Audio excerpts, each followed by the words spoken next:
Hello students, मैं वीरू, आपका online tutor.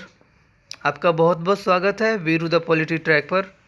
दोस्तों, ये वीडियो का पार्ट 2 है। पार्ट 1 में हम पढ़ चुके हैं कि अरब के लोग पहले किस प्रकार कबीलों में बटे हुए थे जब इस्लाम धर्म की स्थापना नहीं हुआ था। ठीक है, जब पैगंबर मोहम्मद ने इस्लाम की स्थापना नहीं किया था, उससे पहले अरब के लोग कबीलों में बटे हुए थे।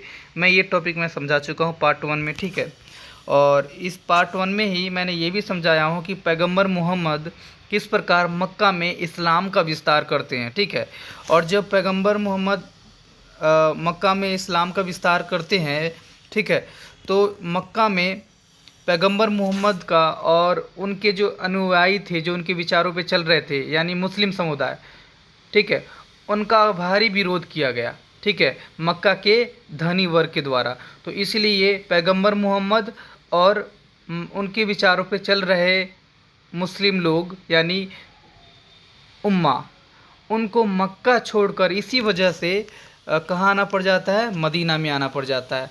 तो ये सब मैंने आपको बता दिया था। ठीक है, बस अब मैं यहाँ से शुरू करूँगा कि मक्का से मदीना में जब आते हैं ना, तो फिर मदीना में किस प्रकार से इस्लाम का विस्तार करते हैं पैगंबर मोहम्मद, वो देखते हैं।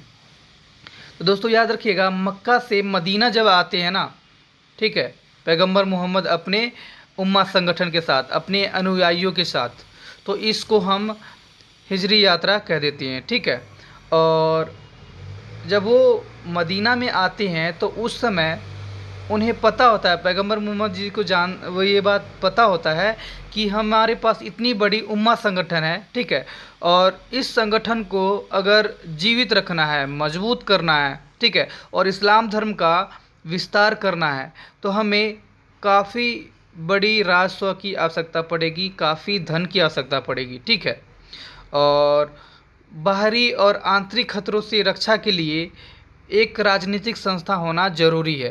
तो इसलिए वो सबसे पहले तो एक राजनीतिक संस्था का निर्माण करता है, जो उनकी उम्मा को, यानी उनके ऊपर जो विश्वास कर रहा है, अल्लाह पर विश्वास कर रहा है, उन्हें बाहरी और आंतरिक रूप से सुरक्षा प्रदान कर सके। ठीक है, और उनकी जो भी ज़रूरतें हैं, ठीक है, वो पूर्ति कर सके। और ज़रूरतों को पूरी करने के लिए अधिक धन चाहिए।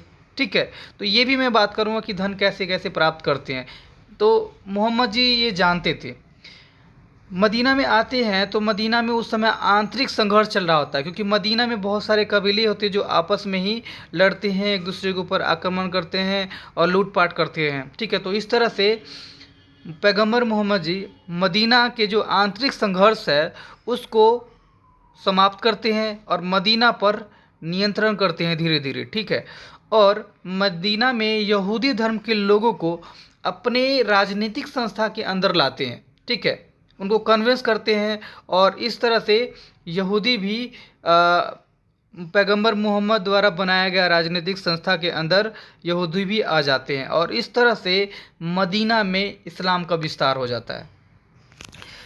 पैगंबर मोहम्मद जी उम्मा को मजबूत करने के लिए और उनकी आवश्यकताओं को पूर्ति के लिए, ठीक है, उन्होंने राजस्व को अधिक इकट्ठा करने के लिए उन्होंने छापेमारी का सहारा लिया। शुरू में क्या था कि कृषि, व्यापार जैसे राजस्व और खैरात कर आदि पर मुस्लिम लोग मदीना के जीवित थे। ठीक है, लेकिन उनकी इतनी सी राजस्व में इतनी बड़ी उम्मा को जीवित रखना बड़ा मुश्किल था, इसीलिए छापेमारी से प्राप्त धन पर भी वो जीवित रहते थे।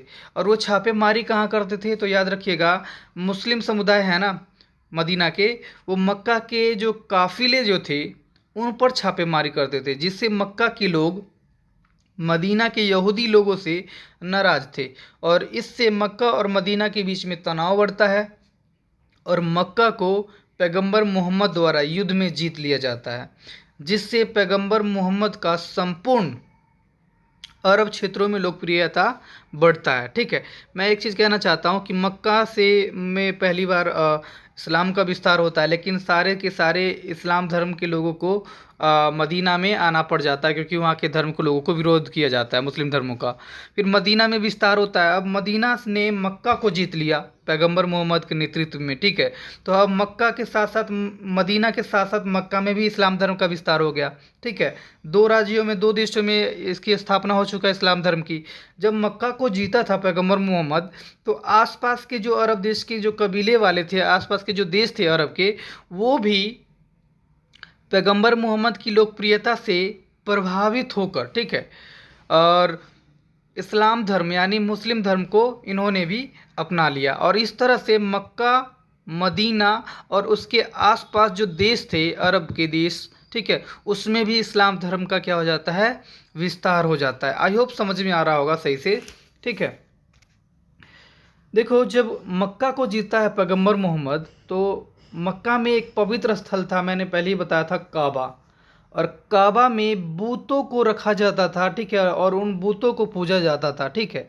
लेकिन पैगंबर मोहम्मद जब मक्का को जीतते हैं तो काबा से बूतों को हटा देते हैं, क्योंकि पैगंबर मोहम्मद का मानना था कि मुस्लिमों को बस ये ज़रूरत है कि सिर्फ काबा की तरफ मुंह फेर कर आराधना करे, ठीक है। कोई ज़रूरत नहीं है बूतों को पूजना, मूर्ति को पूजना, सिर्फ काबा की तरफ मुंह फेर कर और उधर हमें प्रार्थना करना होता है, ठीक है। तो इसलिए विश्व भर के जो अलग अलग दिशाओं के जो मुस्लिम होंगे विश्व भर में, वो सब काबा की ओर मुंह करके अजान देते हैं, अजान पढ़ते हैं, ठीक है। जैसे भारतीय मुस्लिम की अगर बात करें तो पश्चिम की ओर मुंह करके अजान पढ़ते हैं, क्योंकि हमारे पश्चिम ओर में ही काबा है, ठीक है। उसी प्रकार अमेरिका में अगर कोई मुस्लिम होगा तो वो पूरब की ओर मुंह करके अजान पढ़ेगा, और यूरोप में जो अगर कोई मुस्लिम होगा तो वो दक्षिण की ओर मुंह करके पढ़ेगा, और अफ्रीका में जो है वो उत्तर की ओर मुंह करके और पढ़ेगा, क्योंकि काबा है ना, वो बिल्कुल सेंटर में है, और जो जिस तरफ पे है उसी तरफ से मुंह करके पढ़ेगा। आई होप समझ में आ रहा होगा, ठीक है। पहले अरब देशों में बहु देवी देवताओं को पूजा जा रहा था, मैंने पहले ही बताया।